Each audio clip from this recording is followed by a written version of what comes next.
জিন্দাবাদ হিমন্ত বিশ্ব শৰ্মা জিন্দাবাদ ভাৰত জিন্দাবাদ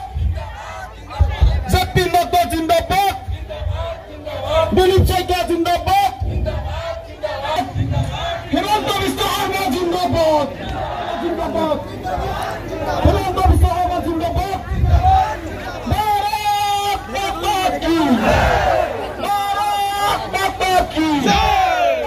সকলোৱে বিহু চালে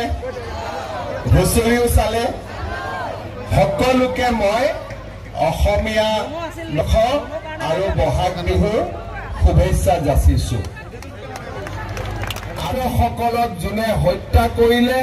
তেওঁলোক যাতে নিপাত যায় তেওঁলোকক যাতে আমি চৰম শাস্তি প্ৰদান কৰিব পাৰো কংগ্ৰেছে কি বুজি পাইছিলে লুঙি বুজি পাইছিলে ধুতি বুজি পাইছিলে খুটা বুজি পাইছিলে কম্বল বুজি পাইছিলে আঠুৱা বুজি পাইছিলে তেওঁলোকে মিটিং পাতিব বোলে আজি খুটা বিতৰণ কৰিম মহিলাসকলে লাইন পাতি ৰখি থাকে একমুঠি খুটাৰ কাৰণে 2-3 ঘণ্টা লাইন পাতিব লাগে ক'বৰ কাৰণে ক'ব নালাগে চৰকাৰে লুঙি ধুতি দিব লাগে নে অৰুণোদয় দিব লাগে আপোনালোকে কওক কি দিব লাগে আপোনালোকে কওক আজি কংগ্ৰেছে মোক বেয়া পায় কাৰণ মই লুঙি ধুতি দিয়া নাই মই কৈছো নহয় মই অৰুণোদয় দিম প্ৰথমবাৰ আমি তিয়ক মৰিয়নিত 16,000 পৰিয়ালক দিলো তাৰ পিছত 22,000 পৰিয়ালক দিলো এইবাৰ আমি 40,000 পৰিয়ালক আমি অৰুণোদয় আঁচনি দিম প্ৰপত্ৰ ফৰ্ম সব কাম হৈ গৈছে মোক ৰূপজ্যোতি কৰ্মী হিতেন গোস্বামীয়ে কৈছে যে নহয়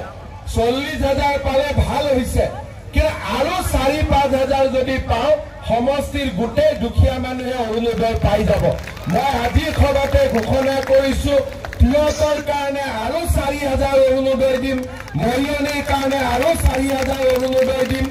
যোৰহাটৰ কাৰণে আৰু 4,000 অৰুণোদয় দিম তিতাবৰৰ কাৰণে আৰু 4,000 অৰুণোদয় দিম কংগ্ৰেছে মোক বেয়া পালে পাই থাকক কিন্তু মই মোৰ কাম কৰি গৈ থাকিম কৈ থৈ গলো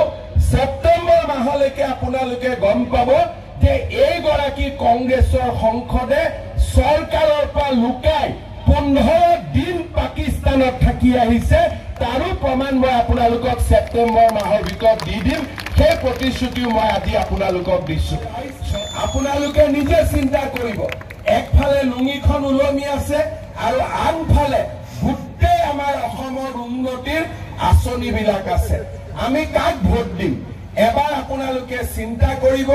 আজি আপোনালোকে দেখিছে যে আজি আমাৰ বিজেপিৰ এমএলএ এমপি পাৰক নোৱাৰক যদি বিহু হৈছে নিজৰ সমষ্টিতে আছে পূজা হৈছে নিজৰ সমষ্টিতে আছে ভাওনা হৈছে নিজৰ সমষ্টিতে আছে চান্দা দিব লাগে বুলি ভয়ত গুৱাহাটীত নামাজ পঢ়ি কোনো থকা নাই এই কথাটো আপোনালোকে এবাৰ মাত্ৰ তামিলনাডু মহাৰাষ্ট্ৰত যাব নালাগে 1 লাখ টকাৰ কাৰণে যাওক 50,000 টকাৰ কাৰণে যাওক তাৰ দিশত আজি আমি আগবাঢ়িছো শ্ৰদ্ধা ৰাইজ চৰকাৰী চাকৰি সমষ্টিতে 5,000 ল'ৰা ছোৱালীক মই 2 লাখ টকাকৈ দিম যাতে তেওঁলোকে ব্যৱসায় কৰিব পাৰে সৰু গাড়ী এখন হলেও কিনিব পাৰে তেওঁলোকে যাতে চাকৰি নাপালেও নিবনুৱা হৈ ঘৰত বহি থাকিব নালাগে শ্ৰদ্ধা ৰাইজ আপোনাৰ যদি কোনোবাই কৈছে মই মুছলমান তেতিয়া উগ্ৰপন্থীসকলে কয় যদি শুনাব পাৰিছে বাছি গৈছে আৰু যদি শুনাব পৰা নাই তেতিয়াহলে সেই আমাৰ লোকসকলক